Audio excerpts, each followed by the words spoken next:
देखिए आगे पहला रे डायग्राम। तो देखिए पहला रे डायग्राम कैसे बनता है। तो देखिए पहले हम लोग बात करने हैं कि रे डायग्राम पहला वाला फर्स्ट केस। तो देखिए इसमें क्या था, जब ऑब्जेक्ट आपका बिटवीन पी एंड एफ यानी पोल और फोकस के बीच में अगर आपका ऑब्जेक्ट है तो इमेज कैसे बनी, कहाँ पे बनती है और कैसे बनती है। तो देखिए पहले हम लोग ये कॉनकेव मिरर ड्रॉ कर लेंगे। इसको हम कहते हैं कॉनकेव मिरर, आपको पता ही होगा कॉनकेव मिरर।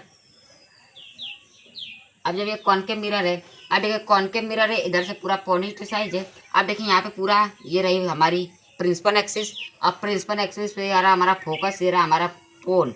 अब यहाँ पे देखिए फोकस और पोल यानी पोल और फोकस यानी पोल और फोकस के बीच में हमारा ऑब्जेक्ट यहाँ पे रखा है। अब आपको पता होना चाहिए कि जब मान लीजिए एक लाइन आप यहाँ पे रखते हैं, ठीक है, चाहे इधर से रहे, पहले वो पैरेलल जो प्रिंसिपल एक्सिस रहेगी। यानी कि देखिए ये प्रिंसिपल एक्सिस है तो इसके पैरेलल हमारी ये रिफ्लेक्शन होगी, यानी कि यहाँ पे जाएगी। यानी ये जो ऑब्जेक्ट है उसकी पहले ये रे यहाँ पे जाएगी। यानी जो ऑब्जेक्ट है, मैं खड़ा हूँ, मेरे सामने आईना, तो मैं डायरेक्ट उस पर दिखूंगा कि नहीं। तो ऐसे जो ऑब्जेक्ट वो डायरेक्ट यहाँ पे मिरर पे दिख रहा है। अब मिरर पे दिखने के बाद यहाँ देखिए डायरेक्ट तो क्या होगा, यहाँ पे उसका रिफ्लेक्शन होगा। तो रिफ्लेक्शन हो जाएगी फोकस से, यानी फोकस से गई, ठीक है। अब हम डालेंगे दूसरी रे। दूसरी रे कहाँ से, यहाँ से पोल पे डालेंगे। हम लोग यहाँ से डालेंगे दूसरी रो पोल पे। अब पोल पे डालेंगे तो देखिए पोल से डायरेक्ट इधर चली गई। अब देखिए यहाँ पे टीचर बताते हैं कि ये दोनों मिल तो नहीं रही, ये दोनों इधर उधर जाएंगी। आगे जाने के बाद आगे चाहे जितनी लंबे ऐसे ऐसे ऐसे ऐसे जाते जाएंगे,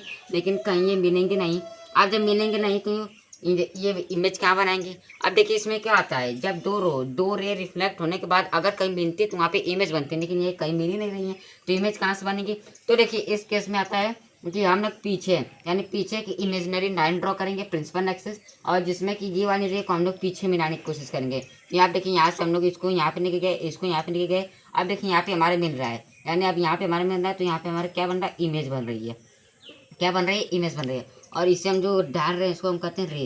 यानी कि ये पहली रे जो यहाँ पे प्रिंसिपल और फोकस के बीच में रखी हुई थी, ये नाम से ये क्या हुई, यहाँ पे रखी थी तो ये गई प्रिंसिपल एक्सिस के पैरेलल गई, और वहाँ से रिफ्लेक्शन के बाद गई फोकस से पास हुई। अब दूसरी रे हम लोग डालेंगे यहाँ से रे नंबर 2, ये रही। अब यहाँ से हम लोग डालेंगे तो पोल से जाके डायरेक्ट यहाँ से रिफ्लेक्स हो जाएगी। अब रिफ्लेक्शन के बाद ये कहीं मिलती नहीं दिखाई दे रही तो हम लोग इस क्या करेंगे, इसे वर्चुअल दुनिया में यानी कि इमेजिनरी में क्या करेंगे, इसको मिलाने की कोशिश करेंगे। देखिए यहाँ पे ये, यहाँ पे ये, यानी डॉट डॉट का मतलब होता है इमेजिनरी लाइन। तो यहाँ पे क्या हुई, जाके मिल रही है, यानी हमारे यहाँ पे क्या है, इमेज बन रहा है। तो ये होता है पहला केस। अब देखिए इसमें क्या हो रहा है, इमेज कैसी बन रही है, वो बन रही हाईली मैग्नीफाइड और बिहाइंड द मिरर। यानी देखिए मिरर, ये मिरर है लेकिन हमारा इसके पीछे बन रहा है, इसके पीछे हमारी क्या है, इमेज बन रही है और वर्चुअल बन रही है। यानी कि ये रियल वर्ल्ड में नहीं बन रही है, ये वर्चुअल बन रही है। अब इसी के साथ अपने को ये फॉर्मूला याद कर लीजिए कि एफ हमारा होता है फोकल लेंथ, आर होता है सेंटर ऑफ कर्वेचर। तो देखिए एफ इक्वल होता है R/2। तो ये हमारा पहला केस है जिसमें कि ऑब्जेक्ट कहाँ पे रखा था, पी और एफ के बीच में।